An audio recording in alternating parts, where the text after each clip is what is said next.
도둑의 문화사라고 하는 책이 있습니다. 인류 역사에 재미있는 도둑들에 관한 이야기인데 거기에 보면 중세 시대에 성유물이라고 하는 이야기가 나옵니다.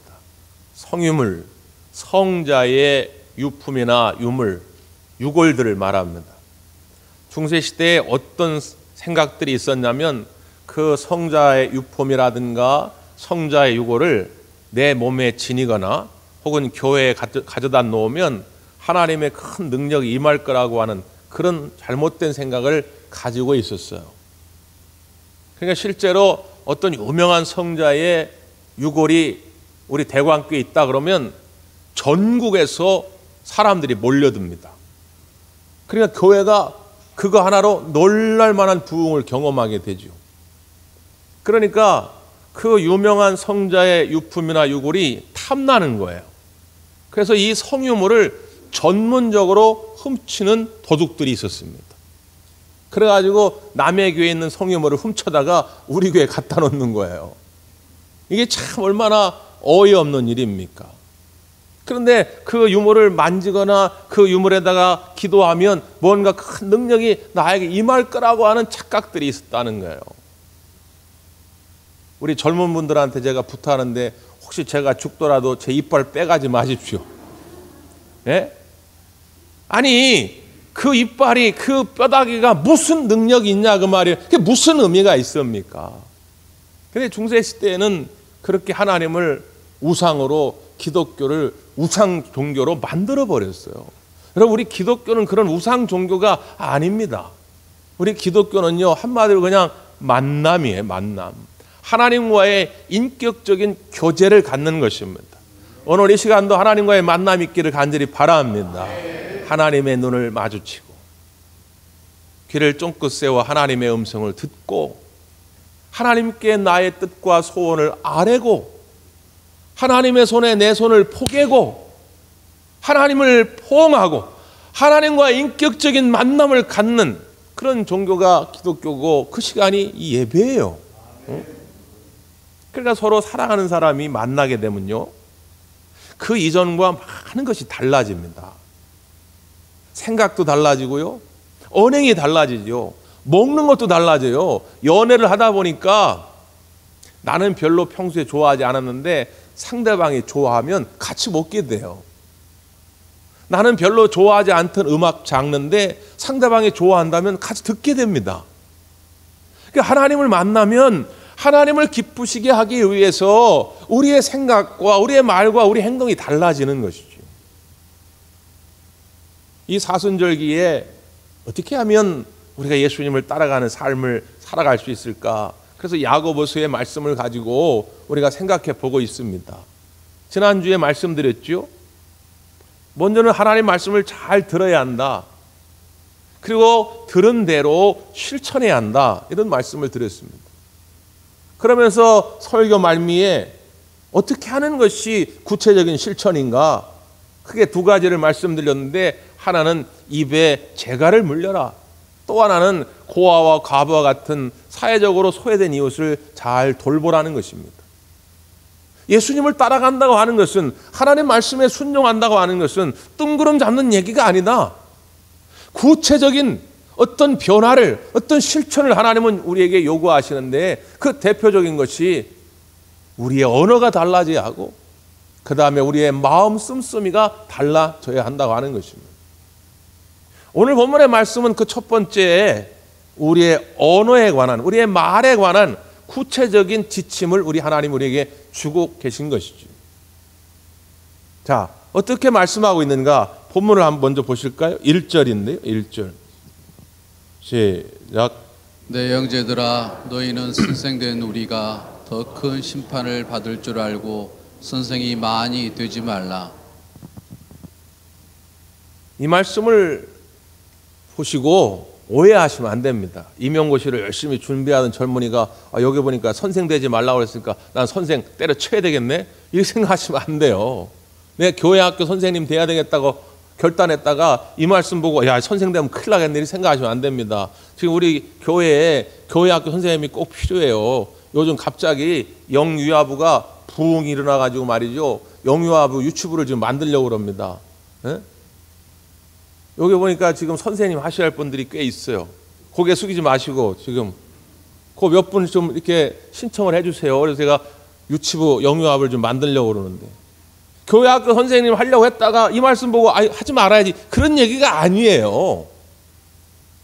그러니까 이 성경에 쓰여질 당시에 어떤 분위기가 있었냐면 예를 들면 유대인들이 이렇게 해당에 모여가지고 말씀을 나눕니다. 목사가 전문적으로 있는 게 아니에요. 그냥 누가 나와서 이렇게 성경을 읽어요. 읽은 다음에 이 성경을 읽고 내가 느끼고 내가 깨달은 바는 이런 것입니다. 이렇게 얘기를 해요. 근데 그 앉아있는 사람들 가운데 아니 내가 가만히 들어보니까 이 말씀은 그런 뜻이 아니다고, 이건 당신이 오해한 것 같다고, 이 말씀의 근원은 이러이러한 거고 배경은 이러이러한 거고 쫙 설명을 해요. 이 사람은 성경적인 지식이 좀 있는 분이죠. 그럼 이 사람들이 오 대단하신데요? 그 사람을 칭송하지요. 이 사람이 나중에 선생님이 됩니다. 랍비가 돼요. 실력을 인정받으면 많은 곳에 초청을 받습니다. 그러면서 지위를 얻게 되고 명성을 얻게 되고 부도 누리게 됩니다. 그러니까 사람들 마음속에 내가 선생님이 되어서 어떻게 하나님의 뜻을 전하고 어떻게 하나님의 사랑을 증거하고 이런 건 관심이 없고, 나도 선생이라고 하는 지위에 올라가지고 부와 명성을 좀 누려볼까, 인기를 좀 누려볼까, 이런 마음을 갖는 거예요. 그러다 보니까 과욕을 부리죠. 그러다 보니까 순한 맛으로는 사람들이 잘 별로 인정을 안 해줘. 그러니까 매운맛을 막 첨가합니다. 그래서 거짓 교사가 되는 거예요. 그래서 이단들이 되는 거예요. 요즘 넷플릭스에서 이단에 관한 나는 신이다라는 다큐멘터리가 방영돼 가지고 지금 전 사회가 지금 술렁거리죠. 저는 옛날부터 다 아는 얘기고 여러분들도 아마 알고 계신 내용일 텐데 일반 사람들은 충격을 받은 거예요. 그 내용이 뭐냐? 다 매운맛이에요. 일반 교회에서 순한 맛, 아유 우리 교회는 현찬호, 우리 목사님은 설교가 현찬호 같아. 아 근데 저기 갔더니 막 성경을 2000번 읽었다고 하는 진짜 재림주가 나타났다고. 그러다 이단 되는 거예요. 그러니까 초대교회도 이런 사람들이 막 생기는 거예요. 그러니까 함부로 선생 되려고 하지 마라. 오히려 선생에게는 더 큰 책임, 더 막중한 책임이 따르는 것이다. 그러면서 선생뿐 아니라 정말 그리스도인이라면 유념해야 할 것이 있다. 그 말씀이 이어져 나오는 거예요. 자, 2절 3절입니다. 2절 3절 시작. 우리가 다 실수가 많으니 만일 말에 실수가 없는 자라면 곧 온전한 사람이라 능히 온몸도 굴레 씌우리라. 우리가 말들의 입에 재갈 물리는 것은 우리에게 순종하게 하려고 그 온몸을 제어하는 것이라. 2절에 나오는 말과 3절에 나오는 말은 다른 말이죠. 같은 말이 아닙니다. 2절에 나오는 말은 뭐예요? 사람의 입에서 나오는 말이고요. 3절에 나오는 말은 뭐예요? 뛰어다니는 말이에요. 우리가 말을 순종케 만들려고 입에 재갈을 물립니다. 그리고 길을 들여요. 훈련을 시키죠. 그래가지고 고삐를 잡아 당기면 오른쪽으로 당기면 오른쪽으로 가고 왼쪽으로 당기면 왼쪽으로 가고 달려 이얏 하면 달리고 그러는 거 아닙니까? 마찬가지로 우리의 입에도 재갈을 물려야 한다는 거예요. 왜? 말에 실수가 없어야 한다. 말에 실수가 없어야 우리가 온전함을 이룰 수 있다고 하는 것이죠. 말이라고 하는 것이 우리의 제약을 대표적으로 이끌어가게 하는 도구라는 거예요. 이 말 때문에 수많은 제약들이 발생한다고 하는 것이죠. 말씨라는 말이 있어요. 말씨. 마음씨. 마음씨가 말씨로 드러납니다. 이 말씨라고 하는 말의 사전적인 뜻이 말의 어투, 감정적인 태도 뭐 그런 뜻입니다. 말을 어떻게 내가 담아서 상대방에게 표현하는가, 이게 말씨예요. 그런데 또 하나는 어떤 뜻이냐면 방언에 변형된 표현입니다. 이게 무슨 말이냐면 충청도 말씨, 경상도 말씨, 사투리, 사투리가 다 다르다 그 말이에요. 그리우 이건 충청도 말씨입니다. 유자가 붙으면 다 충청도 말씨예요.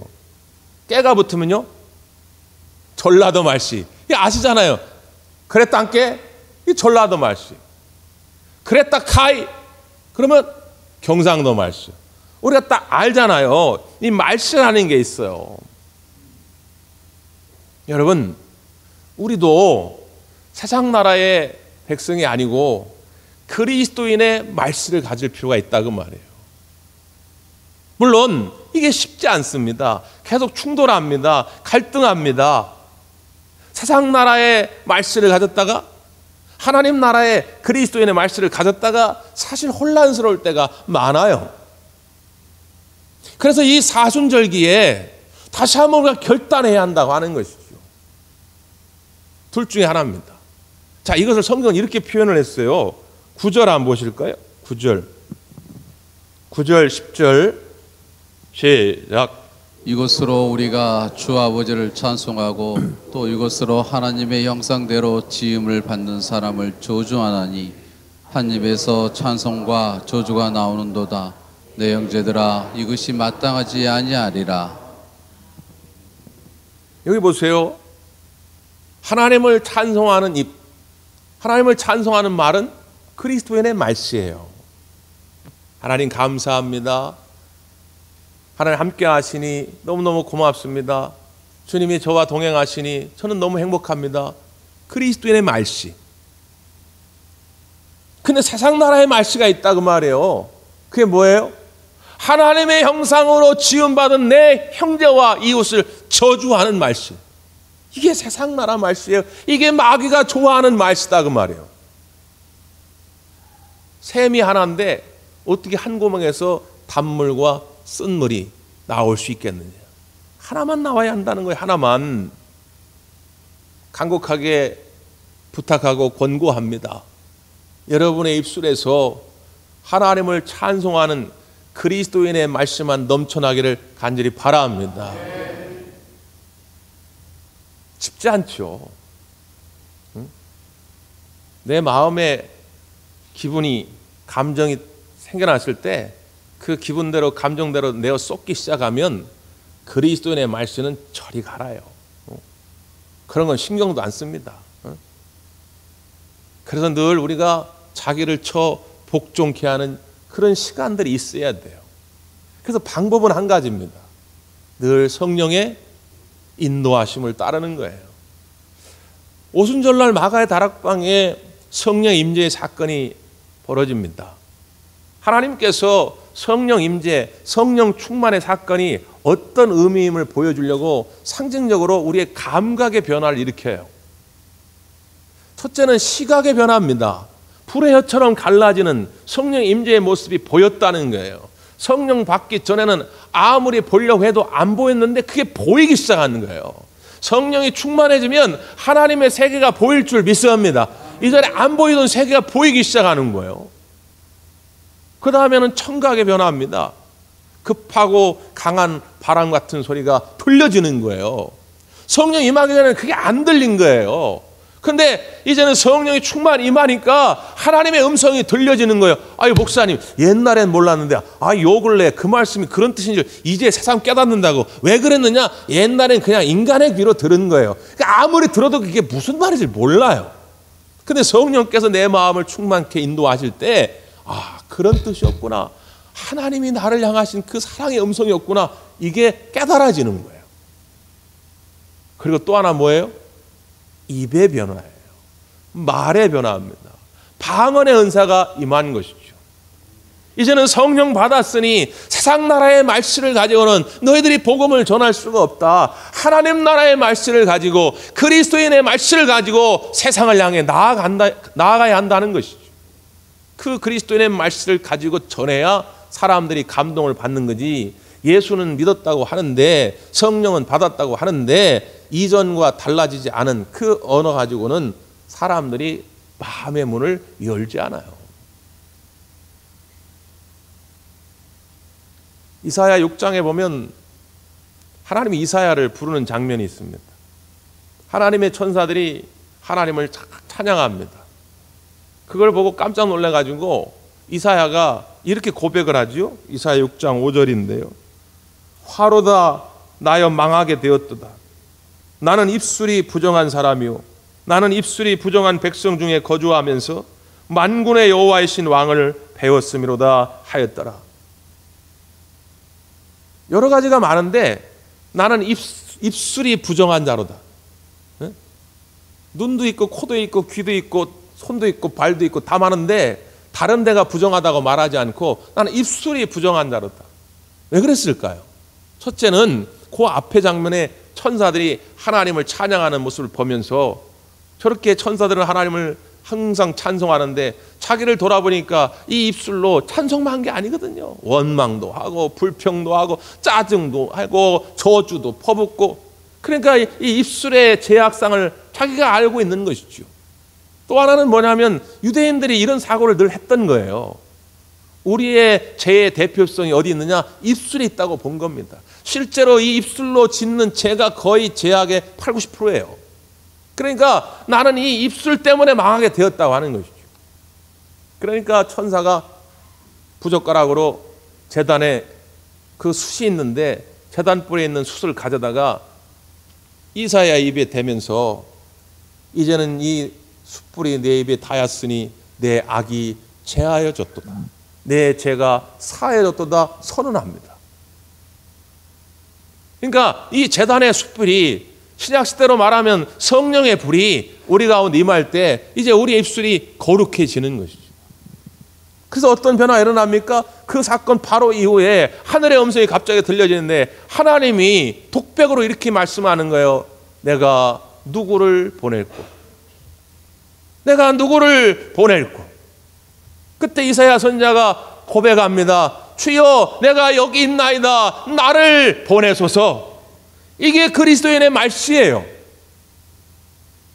성령 임하기 전까지는 내가 누구를 보낼꼬? 하나님 저기 있잖아요. 저 김권사님, 박 집사님. 아, 저분 기도 잘하고, 저분 헌신도 잘하고, 사랑이 넘치고, 시간도 많고, 똑똑하고, 저분. 그게 세상 나라 말씨예요. 근데 성령이 내게 임하니까 이 언어가 달라지는 거예요. 주여 내가 여기 있나이다. 나는 능력은 부족하지만 주님 뜻이라면 내가 가겠나이다. 나를 보내주소서. 이게 달라지는 거예요. 여러분의 입술의 언어가 그 고백이 달라지기를 간절히 바랍니다. 주님이 함께 하시면 능히 감당하게 되는 것이죠. 그래서 하나님이 기뻐하시는 말들이 있어요. 여러분, 첫째, 꼭 믿음의 말을 하십시오. 유태영 교수님 계시죠? 건국대학 교수님인데 이분이 집이 너무 가난해가지고 어렸을 적부터 안 해본 일이 없대요. 어느 날은 너무 배가 고픈데 빵을 사 먹을 돈도 없어가지고 쓰레기통에 유통기한 지나서 누가 버려가지고 부패한 빵인데 그 빵을 주워 먹었다는 거예요. 그렇게 어렵게 살아서 하나님만 의지하고 결국 어쩌지 해가지고 유학까지 갔다 와서 이제 교수가 되었는데, 그분의 이제 신앙 에세이를 읽어보면 자기가 초등학교 5학년 때부터 12살 나이에 자기 입술에 떠나지 않던 고백이 있었다는 거예요. 무슨 일을 만나도. 그게 빌립보서 4장 13절의 말씀이에요. 내게 능력 주시는 자 안에서 내가 모든 것을 할 수 있느니라. 도저히 자기 생각으로는, 자기의 능력으로는 이 문제를 해결할 수도 없고 이 장애물을 넘어갈 수도 없는데, 그래도 자기는 단 한 번도 자기 입술에 그런 부정하거나 의심하거나 불평하거나 이런 말을 하지 않고 늘 이 말을 되뇌었다는 거예요. 내게 능력 주시는 자 안에서 내가 모든 것을 할 수 있지. 내게 능력 주시는 자 안에서 내가 모든 것을 할 수 있느니라. 그때 하나님이 그 믿음의 고백을, 시인을 기억하시고 그 믿음대로 행하여 주신 줄 믿습니다. 믿음의 말을 하세요. 또 하나, 소망적인 말을 하세요. 시편 42편 5절의 말씀이죠. 제가 봉독합니다. 내 영혼아 내가 어찌하여 낙심하며 어찌하여 내 속에서 불안해하는가. 너는 하나님께 소망을 두라. 그가 나타나 도우심으로 말미암아 내가 여전히 찬송하리로다. 시편 기자는요, 지금 자기와 대화를 지금 시도하는 거예요. 이게 지금 남한테 하는 얘기가 아니고 내가 나한테 하는 얘기입니다. 마틴 로이드 존스라고 하는 목사님이 이 구절을 해설하면서 이런 해설을 붙여놓으셨더라고요. 우리가 왜 영적인 우울, 영적인 탈진에 처하게 되느냐? 자아에서 솟아나는 이야기에만 귀를 기울여서 그렇다는 거예요. 자아에서 솟아나는 이야기만 귀를 기울이지 말고 자아한테 이야기를 해야 한다는 거예요. 저도 처음에 이게 무슨 말인가 했더니 우리는 끊임없이 자기 안에서 솟아나는 말들을 듣습니다. 근데 이 자기 안에서 솟아나는 말들은 매우 즉흥적입니다. 매우 감정적이에요. 아침에 일어났는데 오늘 하루 일들을 생각해 보니까 암담해. 그러면 자기도 모르게 자기 안에서 아이고 오늘도 망했네. 아이고 오늘도 힘들겠네. 아이고 이제 난 죽겠네. 이게 솟아나죠. 이게 그 자기 안에서 나오는 말인데 이거는 그냥 자동적으로 솟아나는 아주 즉흥적이고 감정적인 말입니다. 그런데 우리 그리스도인의 말씨는 그렇지 않아요. 내 안에서 솟아나는 말에 멈추는 것이 아니라 내가 나한테 얘기를 해야 한다는 거예요. 자, 오늘 시편 기자는 뭐라고 이야기했냐? 자기 안에서 낙심의 말이 막 솟아나는 거예요. 걱정이다. 이거 큰일 났다. 이거 어떡하면 좋지? 불안한 말이 솟아나는 거예요. 야, 이거 어떡하면 큰일 났네. 이거. 그때 내 영혼아, 너는 왜 낙심하느냐? 너는 왜 불안하느냐?